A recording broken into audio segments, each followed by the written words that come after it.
10 दिन तो बहुत, 10 दिन से कई लोग बहुत समय निकाल दिया, इसके बाद क्या मालूम कितना निकल पाएगा, आपको नहीं मालूम। फिर भी ऐसा कार्य करो कि इतना सब करने के बाद एकदम आप सब छोड़ के बैठ जाओगे तो फिर क्या होगा। अब इतने उपवास किए, फिर ज़्यादा बार खाने लग जाओगे या होटल पर चले जाओगे। कई ऐसे लोग रहते हैं होटलों पर चले जाते हैं। तो हम कहते गज स्नान हो गया भैया, हाथी ने स्नान किया और फिर धूल को ऊपर डाला। ऐसा क्यों किया आपने? ऐसा नहीं करना चाहिए। कुछ इससे शिक्षा लो और आगे के लिए हम कुछ सिस्टम बनाएं कि अगर हम अभी इतने उपवास किए तो कम से कम 1-2 बार खा के ही अपनी साधना बढ़ाएंगे, है ना। कुछ अच्छी इतनी सारी पूजाएं की कम से कम प्रतिदिन 1 पूजा तो करेंगे। इतने एकासन की तो कम से कम अष्टमी चतुर्दशी को तो एकासन करेंगे। ऐसी कुछ शिक्षा देना चाहिए। इतनी साधना करने के बाद और फिर उसी चीज़ को शुरू करो तो क्या मतलब रहा। तो ऐसे कुछ साधना बढ़ाना चाहिए। तो चिंताओं में क्या होता है, देखो एक बहुत अच्छा पौधा, इतना अच्छा पौधा है, बहुत सारे पौधे लगाए हैं एक माली ने, और वह देखता है कि ये सब पौधे पनप रहे हैं और अच्छे फूल आ रहे हैं, किसी में फल भी आ रहे हैं, लेकिन एक पौधा मुरझाया क्यों है। इसको भी तो पानी दे रहे हैं, सब कुछ दे रहे हैं, खाद दे रहे हैं, ये क्यों मुरझाया है। जब देखा तो क्या पाया कि उसकी जहाँ जड़ थी ना, जो ही ऊपर आ रहा था तो वहाँ पर एक कीड़ा लगा था। कीड़ा लगा था, वो कीड़ा रस को चूस रहा था। तो रस ऊपर नहीं जाएगा तो कैसे पनपेगा वो। पानी खाद देने के बाद भी वो पनप नहीं रहा था। तो उसकी वजह मालूम पड़ गई और उसने उस कीड़े को अलग कर दिया, तो वह पौधा पनपने लगा, अच्छा हरा भरा हो गया, उसमें भी फूल और फल आने लगे। हमारे जीवन में एक ऐसा कीड़ा है जो कीड़ा हमारे लिए अप्रसन्न कर रहा है, चिंताओं का कारण हो रहा है। सब कुछ होते हुए भी हम पनप नहीं पा रहे हैं। वह कीड़ा है चिंताओं का कीड़ा। चिंताओं का कीड़ा है जो तुम्हें सुखी नहीं होने दे रहा। तो कहते हैं कि देखो चिंता और चिता में कितना भेद है कि चिंता और चिता, चिता में तो बिंदु नहीं है और चिंता में बिंदु है। तो चिंता चिता में भेद, चिंता चिता में बिंदु मात्र का भेद, एक दहे निर्जीव को और एक जीव समेत। ज्यादा भेद नहीं है, लेकिन एक तो निर्जीव को जला रही है और एक जीव को जला रही है। चिता निर्जीव को जलाती है और चिंता सजीव को जलाती है। तो चिंता छोड़ना, चिंता का कीड़ा अपने जीवन में सब कुछ करते हुए, खाते पीते सारे भोग हैं, फिर भी व्यक्ति पनप नहीं पाता, खुश नहीं रह पाता है, हमेशा टेंशन में रहता है। बड़े बड़े लोग आते हैं, उद्योगपति लोग भी, महाराज जी बहुत टेंशन हो रहा है, बहुत चिंता क्यों हो रही है। वही परिग्रहों की वजह से बहुत बढ़ा दिया है तो चिंता हो रही है। निश्चिंत हमारे भगवान कैसे प्रसन्न बैठे, सारा छोड़ के आए, बड़े बड़े राज्य सब, है ना। ऐसे हमारे गुरु लोग भी कितने निश्चिंत हुए बताओ। हमने तो उनकी कथा सुनी थी कि वे चंद्रगुप्त सम्राट दीक्षा लेके भद्रबाहु की स्वामी उनकी देखना किसमें 12 वर्ष तक रहे, उन्हें चिंता ही नहीं थी कि आहार कौन करवाएगा। देवों ने आके भी चिंता की। अब निश्चिंत हो फिर तो कोई भी सेवा करने आएगा। हम लोग बिहार कर देते हैं, हम चिंता नहीं करते कि भैया हम इंदौर कैसे जाएंगे, भोपाल कैसे जाएंगे, हम कहाँ कैसे जाएंगे, कोई चिंता नहीं। गिरनार, शिखर जी और सब जगह हुआ है, आएंगे अपने आप। ये जो मुद्रा हमें मिली है ये भगवान की मुद्रा है, इसके लिए भक्त हैं, पंचम काल के अंत तक रहेंगे, ऐसे नहीं छोड़ेंगे। अगर अपनी साधना है, अपनी तपस्या है तो नियम से लोग भागते आएंगे, हमें इसकी कोई चिंता करनी नहीं है। सब हो जाता है। कहाँ कहाँ से लोग आए आप कल्पना नहीं कर सकते, कहाँ कहाँ से लोगों ने हमारे विहार करवाए। अब बता भी सकते हैं, बताने को तो कोई ये नहीं है, लेकिन समय अपने पास कम रहता है।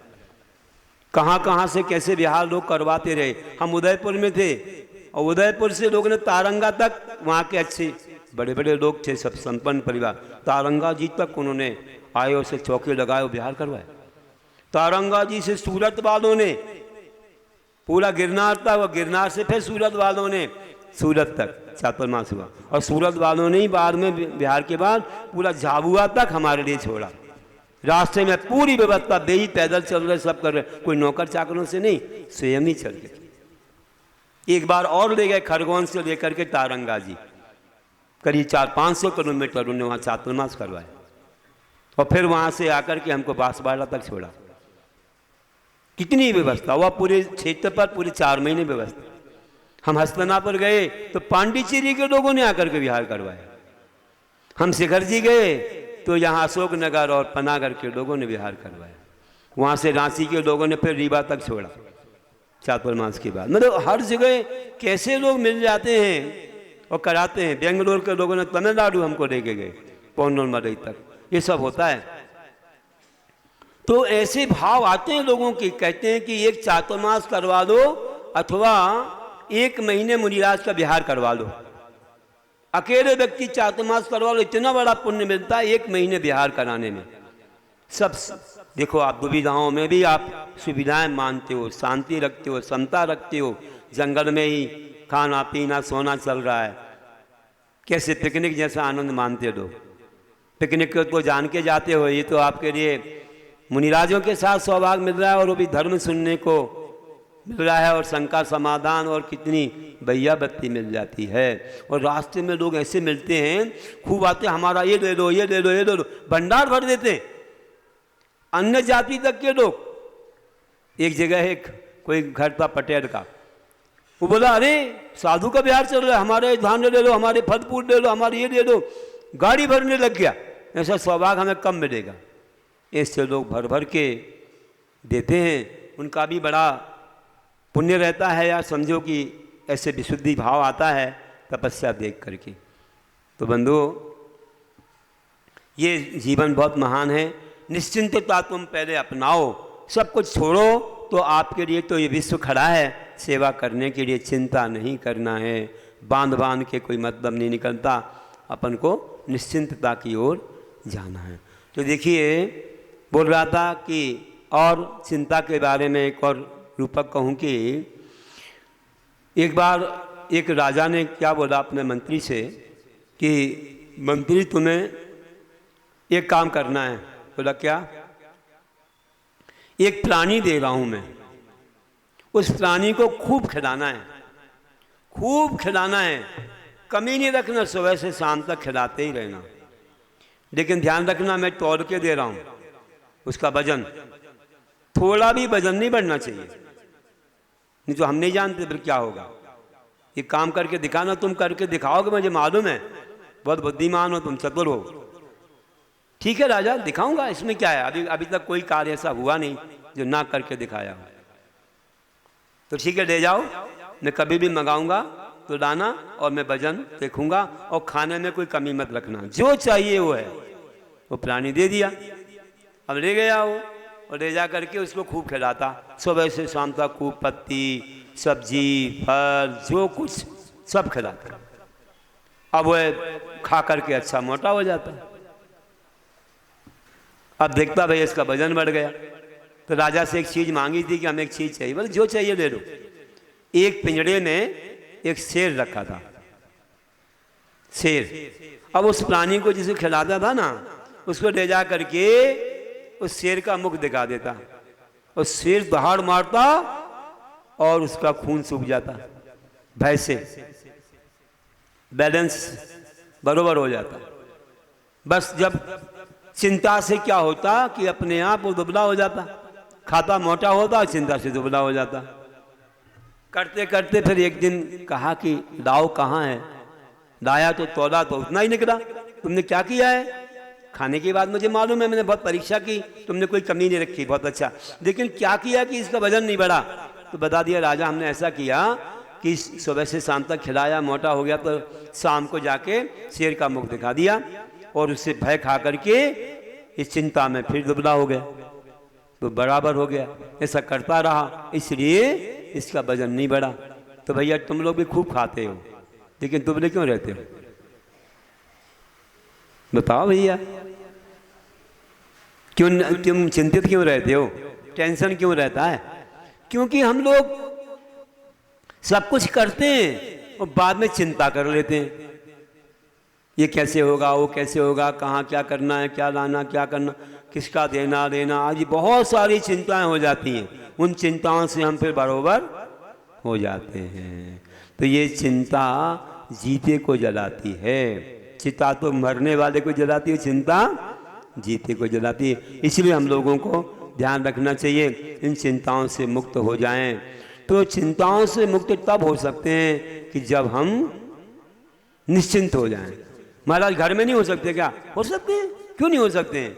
घर में रह के भी हो सकते हो, लेकिन ज़्यादा देखो मत, ज़्यादा सुनो मत और बोलो भी मत ज़्यादा।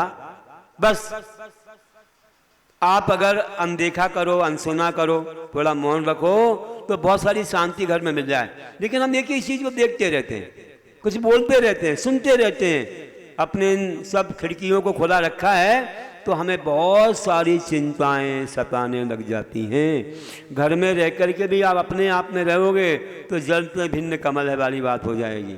जब चक्रवर्ती को वैराग हो गया, भरत चक्रवर्ती, एक समय तो हुआ था कि उन्होंने बाहुबली भगवान जो बन गए, पहले बाहुबली राजा थे, उन पर चक्कर चला दिया। भाई पिताजी ने संपदा दी थी, तेरी तेरी मेरी मेरी, इसमें क्या बात है? नहीं, तेरी भी मेरी है, तो आप बड़े भाई हो तो पिता के समान हो, आपकी चेप आपको क्यों ये पूछना है कि ये मुझे दे दो और ये सब ऐसा? आप तो पिता के तोड़ रहे, इसमें क्या है? नहीं नहीं, मैं चक्रवर्ती हूं, मेरी दास्ता स्वीकार करो। तो कहा ठीक है, आप चक्रवर्ती तो मैं भी राजा हूं, मैं कामदेव हूं, ठीक है, देख लो आप, तो युद्ध होगा बोले, तो कर लो, युद्ध कर लो। तो तीनों युद्ध में परास्त हो गए।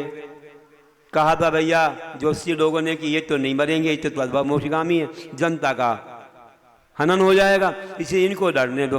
तो जल युद्ध, मल युद्ध, तीनों युद्धों में परास्त हो गए।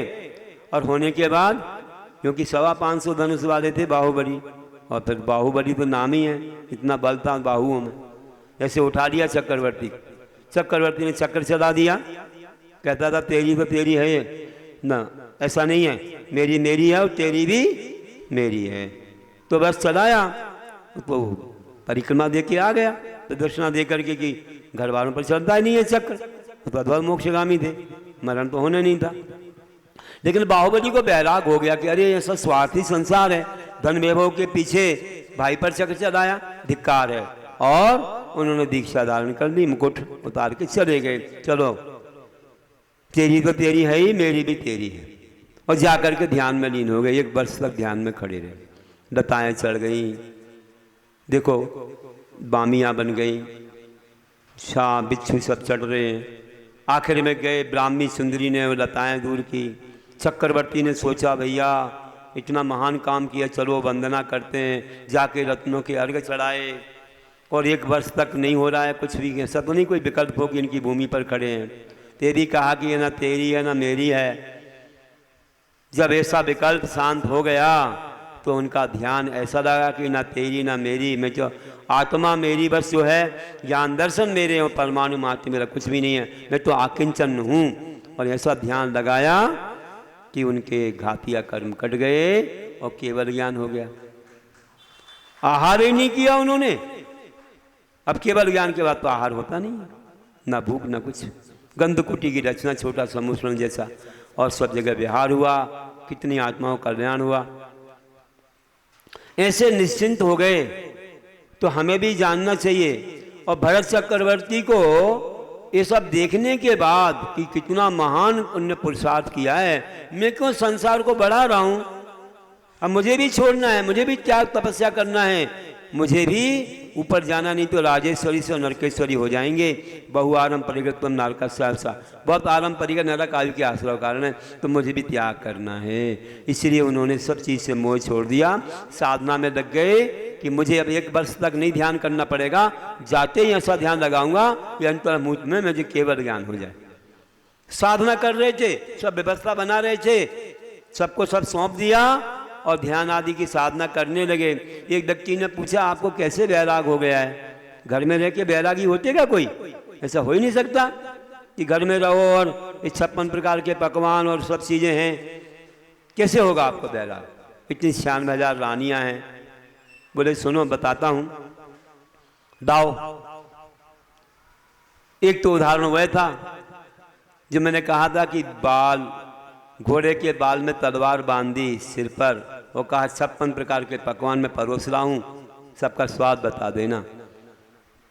अब खा तो रहा था लेकिन ऊपर देख रहा था, जीवन पर संदेह हो रहा है कि कहीं तलवार ना गिर जाए, घूम रही है सी, एक बाल से बंधी है। तो वहां मन नहीं था, मन तलवार पर था। देखिए कहाँ मन था, तलवार पर, खाने में नहीं था। तो जब आत्मा पर मन हो जाता है तो भोगों से मन दूर हो जाता है। और एक को कहा कि एक दीपक में तेल पूरा लबालब भर दिया और हमारे वैभव को देख करके आओ, एक बूंद भी नीचे नहीं गिरना चाहिए तेल। अब वो तेल को ही देखता रहा और वैभव तो सब था सामने, वहाँ दृष्टि नहीं गई। तो भैया जैसे तेल पर तुम्हारी दृष्टि थी वैसे मेरी दृष्टि अपनी आत्मा पर हो गई। अब मुझे संसार से कोई मतलब, ना कोई झगड़ा, ना झंझट, ना राग, ना देश, ना मैं देख रहा हूँ, ना सुन रहा हूँ, कुछ नहीं है। बस आत्म साधना कर रहा हूँ, निकलते ही दीक्षा लेना है और मुझे केवल ज्ञान पाना है। वो किया यही था उन्होंने। जब निकले ना तो जैसे मुनि बनने के बाद उन्होंने जब ध्यान लगाया तो अंतर्मूर्त ने केवल ज्ञान को पा लिया, भगवान बन गए थे। ऐसे महान थे भरत चक्रवर्ती। अब आप लोग भी ऐसी साधना कर लो, बहुत दिन बीत गए आपको घर में रहते रहते, थोड़ी साधना कर लो कि निकलते ही आपको भी केवल ज्ञान तो नहीं होगा लेकिन ऐसा ध्यान लग जाए कि बस तो आपको भी काम करना है, नाम के भरत नहीं बनना है, थोड़े अच्छे से काम के भरत बन जाना है ना। तो ऐसा ही बता रहा हूँ, ये सबको पूजा करवाते रहो, स्वयं नशेनी बन के बैठे रहो, सब तो चढ़ जाए और नशेनी वहीं रह जाए। तो अपन को ऐसे अच्छे चक्रवर्ती त्याग वाले बनना है ना, वैराग्य वाले बनना है। इस प्रकार से महान वैराग्य होता है। और कैसे वे लोग इस सब को छोड़ करके जाते हैं, अपने जीवन को महान बनाते हैं और केवल ज्ञान पाने के लिए। तो आचार्य कुंद कुंदेव ने ऐसा बताया है कि देखो आकिंचन होने के लिए वे जब ध्यान में लीन होते हैं तो कैसे कर्म करते हैं। जैसे दूरबीन से सारी किरणों को एक पॉइंट पर छोड़ा जाता है तो पेपर अंतर थोड़ी देर में जल जाता है, वो गर्मी में पड़ा हुआ भी नहीं जल पाता, किरणें सब फैल रही हैं तो प्रभाव नहीं पड़ता है। और एक ही पॉइंट पर कन्वर्ट होकर छोड़ी जाती है तो पेपर जैसे जल जाता, ठंडी का अवसर क्यों ना हो। एक जगह तो एक गाड़ी में आग लग गई। कैसे लग गई? अरे सुनो, एक चश्मा रखा था गाड़ी में और चश्मा रखा था, नीचे नोटबुक रखी थी। चश्मे के लेंस ने नोटबुक पर सूर्य की किरणों को कन्वर्ट करके पॉइंट पर डाला, वो नोटबुक जलने लगी, वो गाड़ी में आग लग गई, सीट और पूरी गाड़ी में आग लग गई। कैसे लग गई? कहाँ से आग आ गई? तो ये है कि लेंस रहता है ना, उसकी किरणों का प्रभाव रहता है, और नहीं तो गर्मी में भी नहीं आग लगती है। हम अभी बैठे, हमको केवल ज्ञान नहीं हो रहा है। क्यों नहीं हो रहा है? कि हमारे ध्यान की जो किरणें हैं ना वह पूरे विश्व में फैल रही हैं, सारे परिग्रह में, रिश्तेदारी में, ना जाने कहाँ कहाँ। तो ध्यान नहीं लगता, उपयोग नहीं लगता, मन भाग जाता है। और हमारे भगवान ने, हमारे गुरुओं ने सब छोड़ करके, सारा संबंध तोड़ करके अपने ध्यान की किरणों को कन्वर्ट करके एक पॉइंट अपनी आत्मा पर छोड़ा। तो एक अंतर्मूर्त में घाती कर्म का पेपर जल गया। क्या सोचा उनने? आचार्य कुंद कुंद कहते हैं कि अहम को खल शुद्धो दंसन्नान मयो सदारूवी नबी अच्छी मज्जी किंचवी अन्नम परमाणु में तंपी। मैं एक हूँ, निश्चय से शुद्ध हूँ, ज्ञान दर्शन स्वरूपी हूँ, परमाणु मात्र मेरा कुछ भी नहीं है। सबसे नाता तोड़ दिया, एकमात्र आत्मा ज्ञान दर्शन स्वरूप में उन्होंने ध्यान लगाया। और ये अनादिकाल से सब पदार्थ मिले। शुद्ध परिचिदानुभूता सर्वस्व विकाम भोग बंद कहा, ये अत्तस्वलंभो नवर निषुद हो बेहद से। क्या बात कह रहे हैं? देखो समय सार की ये भी गाता है कि मैंने सुनी है, परिचय प्राप्त किया, अनुभव भी किया है। शुद्ध परिचिदानुभूता सब श्री काम भोग बंद का, काम भोग बंद की कथाओं का मैंने सुना, परिचय प्राप्त किया, अनुभव भी किया, लेकिन एकत्व विभक्ति की कथा को ना आज तक सुना, ना परिचय, ना अनुभव किया है। इसे सब कुछ छोड़ के अब मैंने एकत्व विभक्त में अपना ध्यान लगाया और उसमें मैं लीन हो गया, तो बस एक अंतर मुहूर्त में केवल ज्ञान हो गया। ऐसे महान हमारे आत्मा हुए हैं, तो अपनी आत्मा को ऐसे पावन बनाना चाहिए। अब कितना भी वैभव तुम जोड़ते रहो, ये वैभव किसके साथ में गया बताओ। एक ऐसा व्यक्ति हुआ जिसने पूरे विश्व का वैभव जोड़ा, पूरे विश्व का वैभव जोड़ा, लूटा, मारा, सब कुछ किया।